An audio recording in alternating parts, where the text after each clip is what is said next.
আমরা ভিডিওই করি। প্রতিদিন দেখছিলাম। হ্যাঁ তাই? হ্যাঁ প্রতিদিন দেখো আমাকে? হ্যাঁ যদি দেখা যায় তখনই পাই। তাই? ছবি দেখে বলছে এটাকে আমি দেখছি যে এটাই আমার আন্টিটা হয়। হ্যাঁ ওয়াও। একটা যদি ঢাকা থেকে আসে দেখলো যে হ্যাঁ ঠিক তাই। তুমি আমাকে ভালোবাসো? কত ভালোবাসো না, অনেক ভালোবাসো না। শুধু আপনার সাথে দেখা করার জন্য আমরা এখানে আসছি, সাথে যে ওইখানে কাপড়ের দোকানে গেছিলাম।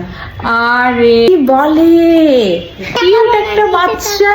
ওয়াও, তুমি আমাদের শোরুম থেকে কি প্রোডাক্টও কিনেছো? হ্যাঁ বলো, হ্যাঁ বলো। ওয়াও, আমি বাসায় নিজে প্রোডাক্ট বানাই। বাসায় নিজে। আচ্ছা ঠিক আছে, কত সুন্দর, শুধুমাত্র আমার সাথে দেখা করার জন্য এসেছে। তাই? ঠিক আছে, সবাইকে বাই করে দাও। বাই। আমি অনেক খুশি হয়েছি মা, তুমি আমার সাথে দেখা করার জন্য এসেছো। Thank you. আদর করে দিই। বাই। বাই করে দাও, এখানে বাই করে দাও। বাই। বাই। বাই গাইস বলে দাও, তুমি না ওনাকে Bye, guys. ভিডিও বানাও।